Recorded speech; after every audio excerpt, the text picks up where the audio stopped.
move over to the Q&A portion of our webinar, and we've got some great questions coming in. So let's say here. Okay, here's a good question, and I knew this one would come up. The question is, Cameron, it's how do you manage negative comments that can spread as fast, or I'm going to guess even faster sometimes, as the positive ones? So what do you think about that, Cameron? So this is, yeah, I mean, this is a consistent question that comes up, and it's really probably more to do with your PR department than it is the HR department. So some of the negative stuff that does come up, the best way to deal with it, especially, let's put it, I'm going to kind of frame this in the sense, let's say it's negative comments that has to do with a disgruntled ex-employee, someone that had a bad interview experience, someone that had a bad employment brand experience with you.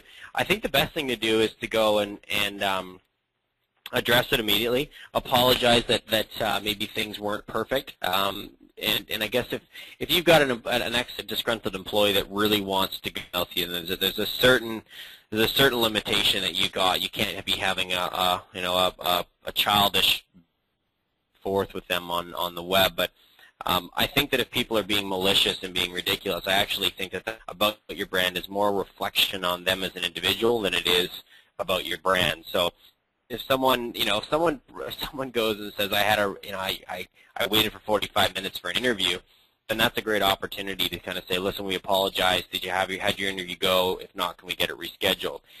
So the negative comments, depending on the degree of negativity, if someone is just absolute hardcore bashing your brand, it's really a lot of the time more reflection on that individual than it is your brand.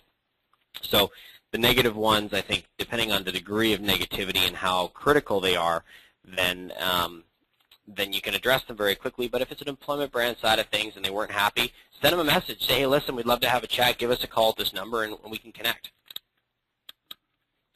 Okay, thanks, Cam. Just a follow-up to that question.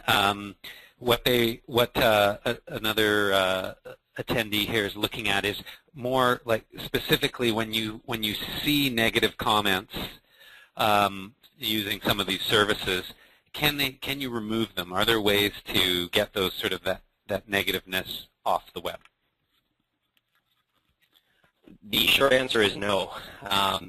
Unfortunately, when things are put up on the web and people want to go generate these things, then they are they can't be taken down. So the only way you've got control over comment moderation is if you had your own blog, or if someone put something on your feed, like if someone just posts something on a piece of web property that you don't own, then no, you can't remove it. But if someone posts something, like I'll do blog posts, and I did a blog post a while back around Facebook advertising, and I had, this guy literally came through with comments that were probably some of the most atrocious language that I've ever heard around being, just capitalists and leave us alone and all this kind of stuff, and using a variety of four-letter words in their comments. But we moderate our comments, so did we or not, right? Because that was, again, more reflection on that individual than it was really on the blog post. So you can remove comments and you can moderate comments if you own the web property, i.e. a Twitter page, a Facebook fan page, or your own blog post. But if it's something that you don't own,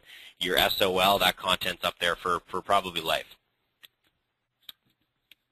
Thanks, Cameron. And I know one of the things that I certainly have worked with other employers on is, the best way to negate the negative comments is to promote the positive ones and have the positive ones outweigh the negative out there.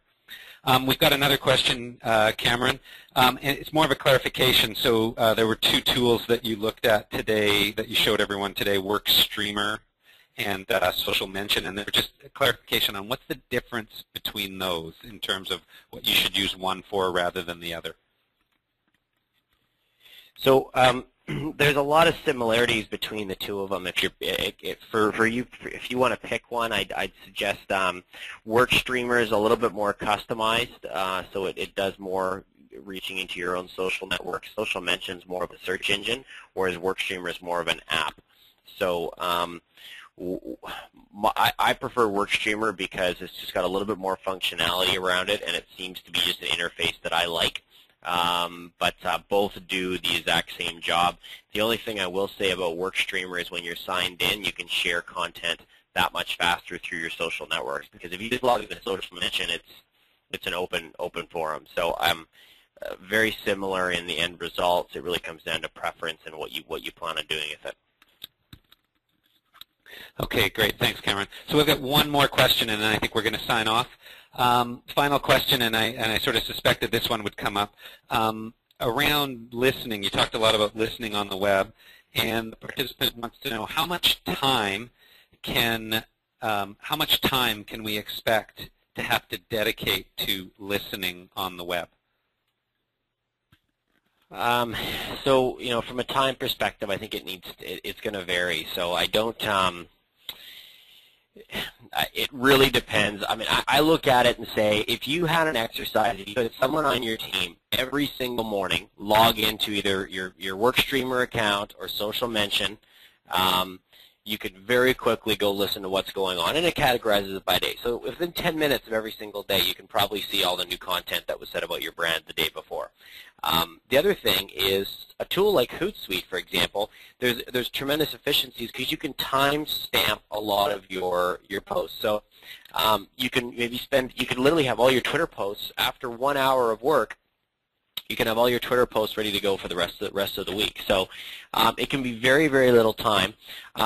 Where I view it and what needs to be done is I look at some simple things on how we manage social media here internally. So one, I want to make sure that our content is very, if I can find an efficiency to automatically push a blog post out to Twitter and Facebook, then I'm going to do that. And the same thing for your job postings is you need a consistent way to go feed that content, and that's for another webinar another day, but you can streamline this very easily. So listen to take 10 minutes every morning, listen to what's being said about your brand, choose to act on it or not. If you act on it, then there's going to be a little bit of time associated with that. Make sure that if you use Twitter and Facebook, that you're using tools like Hootsuite to timestamp and build some efficiencies and track. And then finally, look for efficiencies in technology so your jobs and job content automatically pushes out to these major sites. So it shouldn't be a lot of time. If you're a brand like Starbucks, you need a whole team. If you're a brand like Best Buy, you need a whole team because you're a huge retailer and there's a lot of conversation going on. So depending on the size of your brand and how well recognized you are and how geographically spread you are, there's going to be more content. So if you're smaller, then you don't have to worry about as much content. So it could be very little time. So that's everything here. I'll pass it back to Jerry here just to wrap it up. Okay, thanks, Cameron, and thank you very much, everyone that participated in the webinar this morning. Loved getting your poll results, and questions were excellent. Hope you found the content useful. And again, please check your inboxes. We're going to send out the recorded version of this, and we'll also invite you to our next webinar sometime near the end of July. So thanks again. Have a great day. Bye-bye.